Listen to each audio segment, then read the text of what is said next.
दोस्तों स्वागत है आप सभी का वर्ल्ड अफेयर्स चैनल पर। स्टार्ट करते हैं अपने आज के करंट अफेयर डेली बेसिस पे। यहाँ पर आप पढ़ सकते हैं कि point organization special day MCQ video news of the day एनपीवाईक्यूज।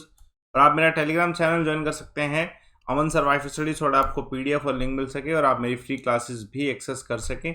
चलिए तो आज के दिन की शुरुआत करते हैं। आज है 30 नवंबर, सेंट एंड्रयूज डे इस दिन ऑब्जर्व किया जाता है। ये बेसिकली स्कॉटलैंड में ऑब्जर्व किया जाता है सेंट एंड्रयूज डे। और कुछ ऐसे कंट्रीज हैं जहाँ पर सेंट एंड्रयूज को पेट्रोन किया जाता है, like Bulgaria, Colombia, Cyprus, Greece, Romania. ये जितने भी जो है यूरोप के कंट्रीज़ हैं या नियर बाय एशिया के भी कुछ कंट्रीज़ हैं, इन सभी में जो है सेंट एंड्रयूज जो है ऑब्जर्व किया जाता है।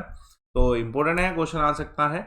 चलिए देखिए, पहला क्वेश्चन आप सभी के सामने। चेरी ब्लॉसम फेस्टिवल 2021 ऑर्गेनाइज किया गया कहाँ पर? तो ये शिलोंग में ऑर्गेनाइज किया गया। देखिए ये 3 दिन का चेरी ब्लॉसम फेस्टिवल था जिसको इनोग्रेट किया गया था मेघालय के चीफ मिनिस्टर कोनराड जो संगमा हैं इनके द्वारा। और एम्बेसडर थे जापान के जो इंडिया आए हैं अभी, सतोशी के सुजुकी, इनके द्वारा, इन दोनों के द्वारा इसे इनोग्रेट किया गया। देखिए ये कोइंसाइड करता है festival with the pink cherry blossom flower, जो मतलब इसी समय में जो ब्लूम करता है, तो इसी से कोइंसाइड करता है। You can see this flower here. और ये पॉपुलर इवेंट लास्ट ईयर जो है नहीं हो पाया था कोविड-19 की वजह से, लेकिन इस बार जो है इसे ऑर्गेनाइज किया गया है। और अभी स्टेट के जो चीफ मिनिस्टर है उनका ये भी कहना है कि इसको अब एनुअली इवेंट जो है बनाया जाएगा, जिसमें प्रमोट किया जाएगा music, art and culture Meghalaya का। तो इम्पोर्टेंट है। और उसके साथ इसी बार जो है first edition Shillong literary festival का भी ऑर्गेनाइज किया गया था।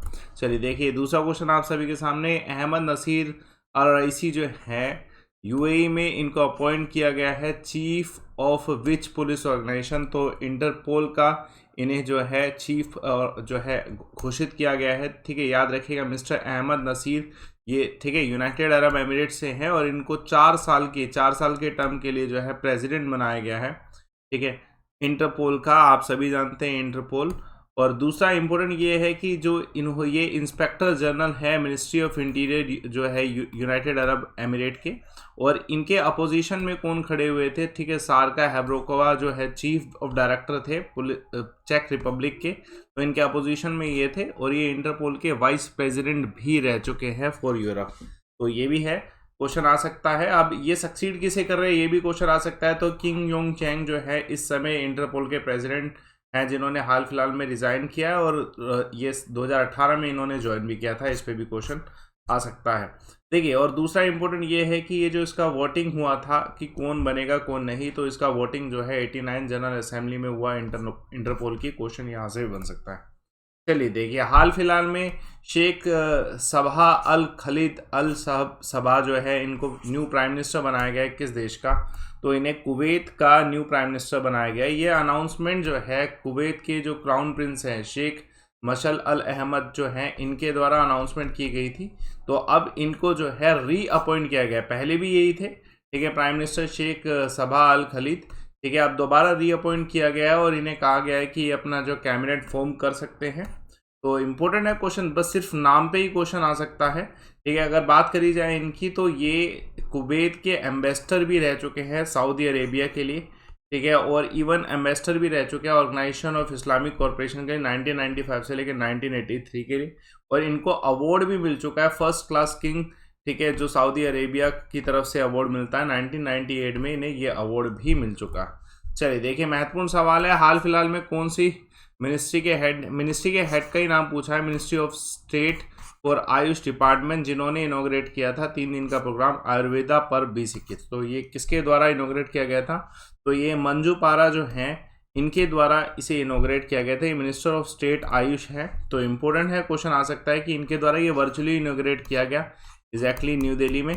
और ये जो पर्व है 3 दिन का, ये जो है इवेंट ऑर्गेनाइज किया गया जिसमें आयुर्वेदा को प्रमोट किया। बेसिकली इसमें अराउंड 40 स्टॉल्स जो है लगाए गए थे, जिसमें जितनी भी फार्मास्यूटिकल कंपनीज है फेमस, उन्होंने पार्टिसिपेट करा था, सो दैट आयुर्वेदा को प्रमोट किया जा सकता है, इसके एजुकेशन, रिसर्च, मैन्युफैक्चरिंग और मेडिसिन में प्रमोशन हो सके।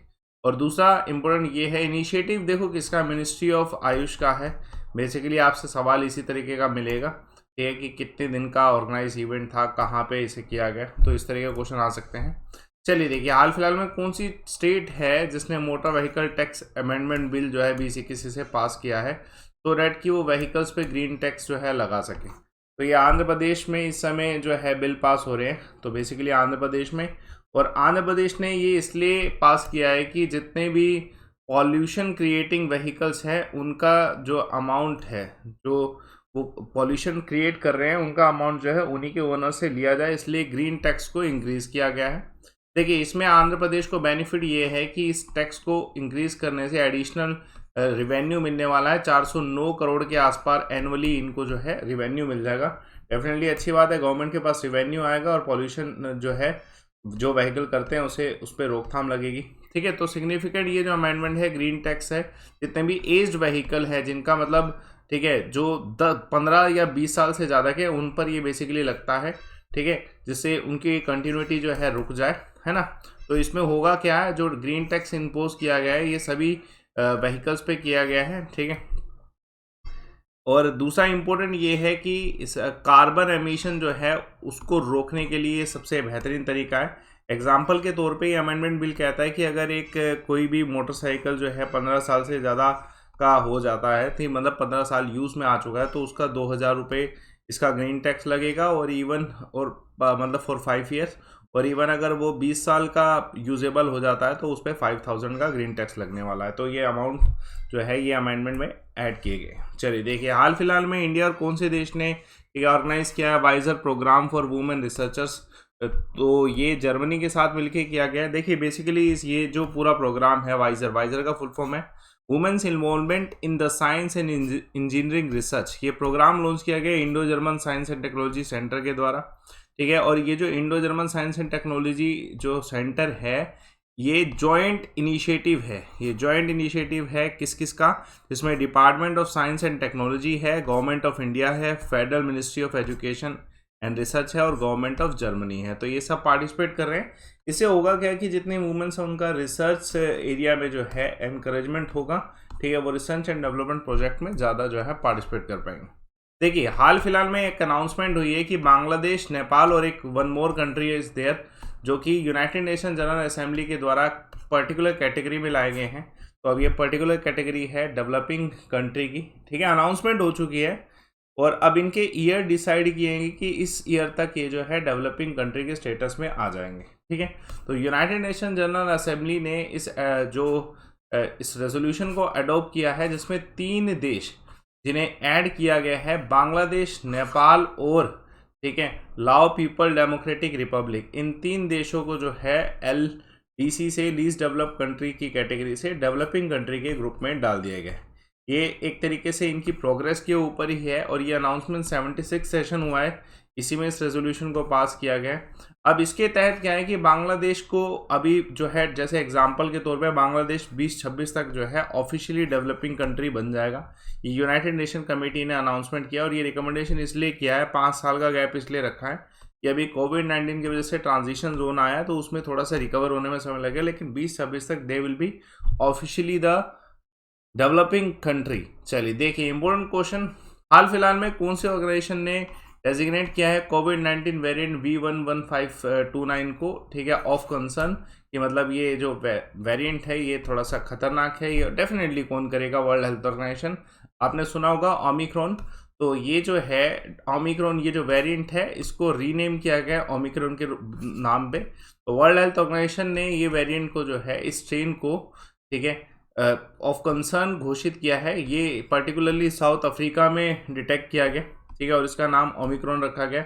ये क्लासिफिकेशन जो है one of the most troubling category में आता है कोविड-19 वेरिएंट की।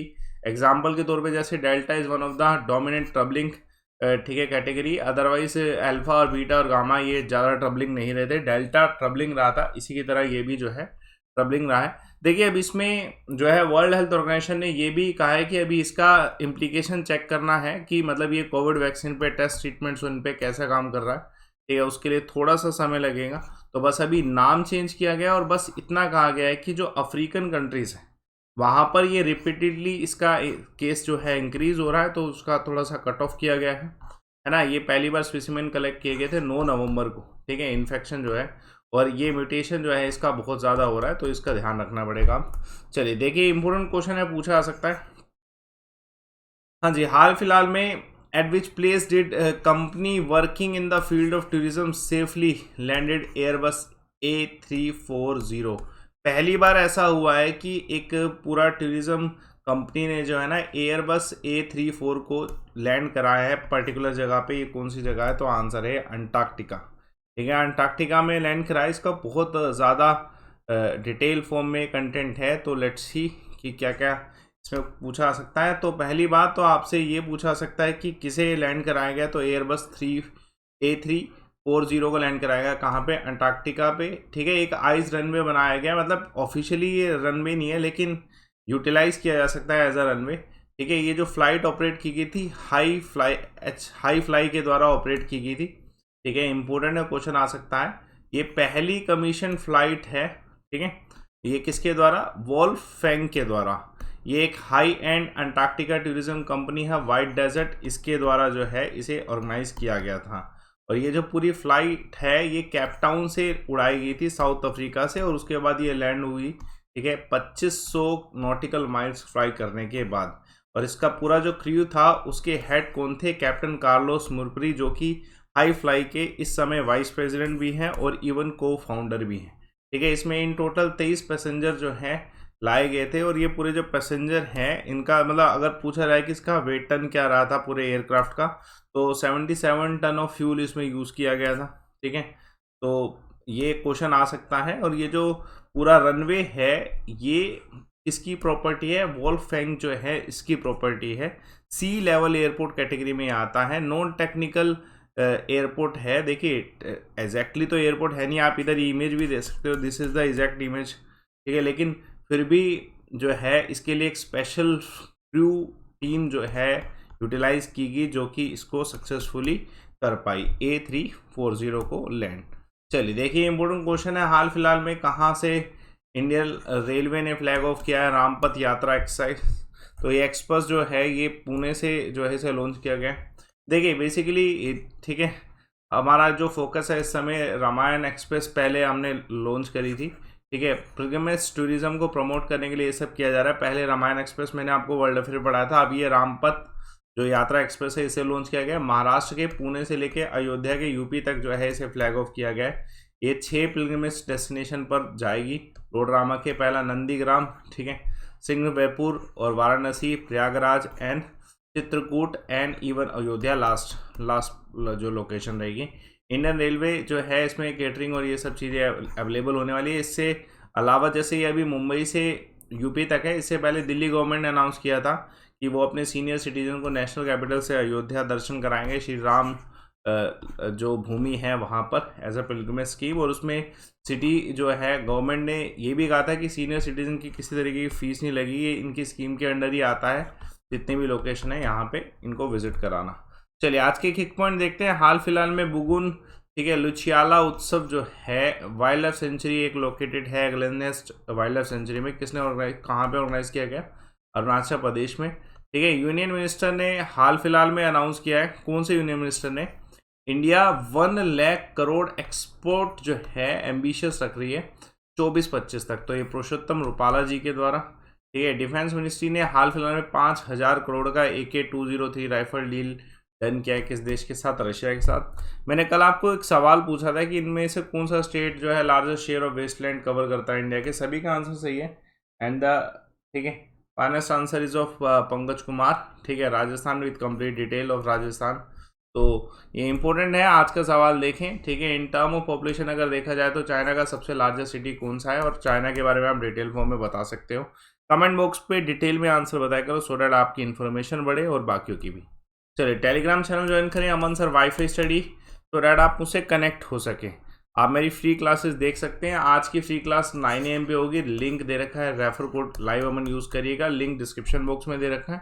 बाकी आपको कोर्सेज का प्लस का लिंक भी दे रखा है। देखिए आप प्लस कोर्स में एक डिटेल फॉर्म में 12.5 मुझसे पढ़ सकते हो। मैं आपको डिटेल फॉर्म में जो पढ़ाता हूँ मेरे साथ साथ अदर सब्जेक्ट्स भी होंगे। किसी भी एग्जाम में जुड़े आपको एक कंप्लीट बैच मिलता है। जैसे आप जैसे लिंक को ओपन करेंगे तो आप सिलेक्ट करिएगा रेफर कोड लाइव अमन ज़रूर यूज़ करें, जिससे आपकी फ़ीस कम हो जाए। अल्टीमेटली आपको पूरा डिटेल फॉर्म में पढ़ाया जाएगा, सभी टीचर सारे सब्जेक्ट पढ़ाए जाएंगे। ठीक है, तो आप यूटिलाइज करिए, लिंक डिस्क्रिप्शन बॉक्स में प्लस सब्सक्रिप्शन के नाम पे दे रखा है, यूज़ करिए refer code live Aman, so that you get connected with me. Thanks a lot for watching. Session को लाइक करिए, शेयर करिए, चैनल को सब्सक्राइब जरूर करिए।